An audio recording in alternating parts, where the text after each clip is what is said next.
Hi, I want to get a little bit serious today about a topic that is very heavy, but I think it needs to be talked about a lot. I went to go see the movie Sound of Freedom, and I've heard about all the sabotaging going on and the lights being turned off and on, the heat going on, even though it's the middle of the summer, telling them the air conditioning just doesn't work in that particular theater.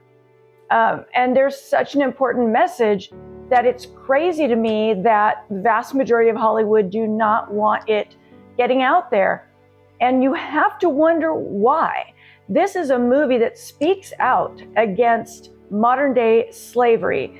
And most specifically, the majority are women and children being kidnapped, taken against their will, and used not only as sex slaves, but sometimes as just hardcore laborers. Little boys are made to work in factories and mines.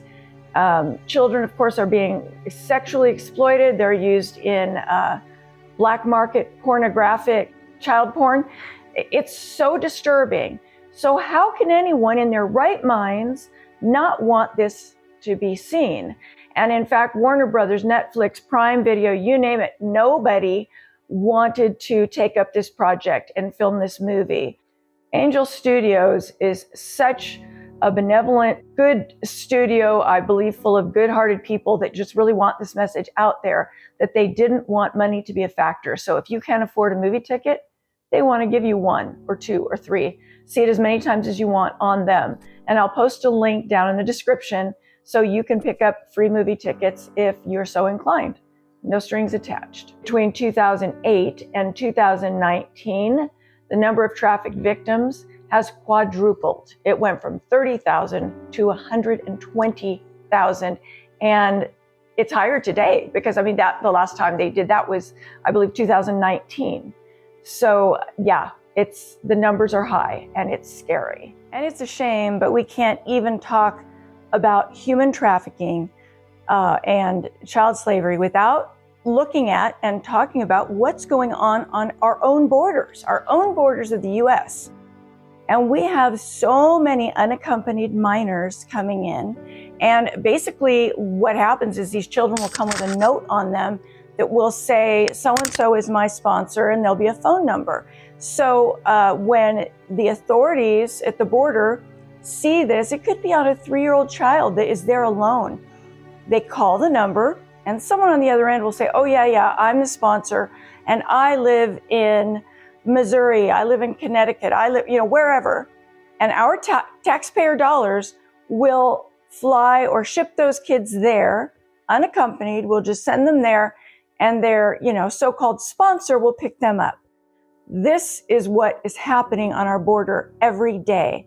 200,000 children have come over the border, and we don't know where they are right now. They're just unaccounted for.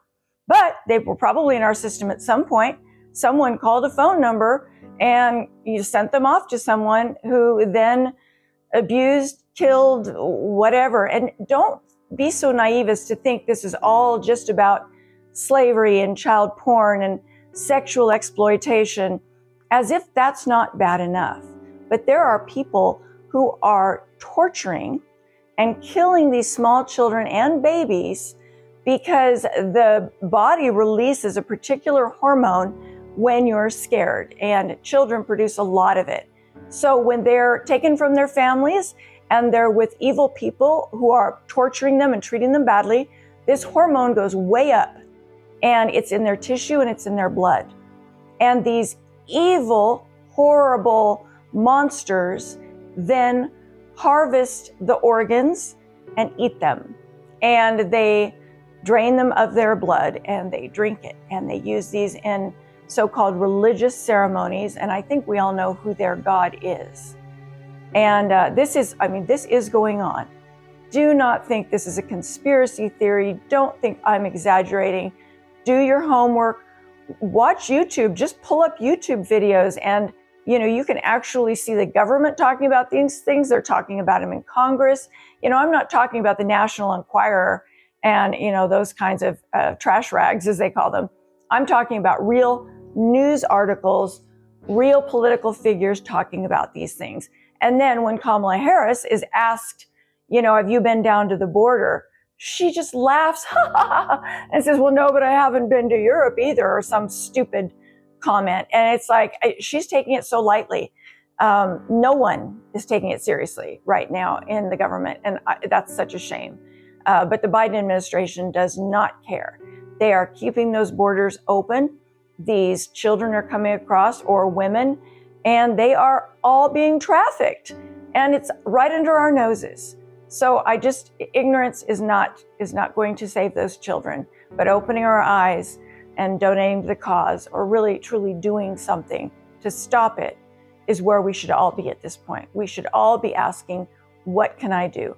Write to your congressman, post things in your local paper, post it on Facebook, Instagram, share this video, share other videos that are like this, to open people's eyes and make them aware that this is very, very real, and it's happening right now. This movie brings so many horrific facts into the light. It is disturbing, absolutely, but do we need to see it? Yes. They did a great job of not showing anything graphic with the children, and I thought it was interesting listening to Tim Ballard, Jim Caviezel, talking about making the movie. They didn't want to put any scenes that would in any way entice or excite a pedophile or a child molester. They did not want someone watching it to see children being tortured or the likes.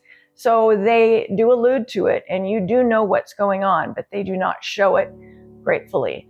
I am an empath. I feel things extremely deeply, but this is a movie that leaves you, rather than just disturbed, this is something that's happening now. It's not in the past. It's not during the Holocaust. This is happening now. This is modern day slavery. And don't think it's not happening here, because the U.S. is the #1 consumer of child sex trafficking and pornography, the child pornography and all that is being sold. We're the #1 consumer, and it is happening in your backyard, I guarantee you.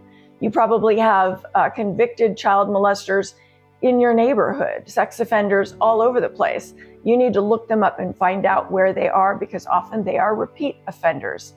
So something else that really disturbs me right now, and it should disturb you too, is that there is a movement now, I believe they're trying to get it passed through Congress, that pedophiles will no longer be referred to as pedophiles, because they say that's a stigma or stigmatizing for them, and they don't want to be thought of as bad people. Oh no.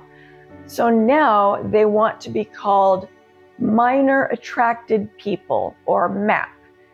So these people that want to call themselves MAPs are just attracted to children, they say, but it's a difference between a behavior and a thought or a feeling. And they say they don't act out on these minor attracted feelings they have, but that they are very much attracted to minors. I think that's the stupidest thing I've ever heard. If you are attracted to minors, you are mentally ill and you're dangerous. And yes, there should be a stigma. Our children are precious. They need to be protected by all of us, not just the parents, but by everyone. If you see a child in distress, it shouldn't matter to you if it's your child. You got to step in and help them, right? I mean, I would hope so. I would. It was a really tough subject to tackle today, and I'm sorry for getting so heavy.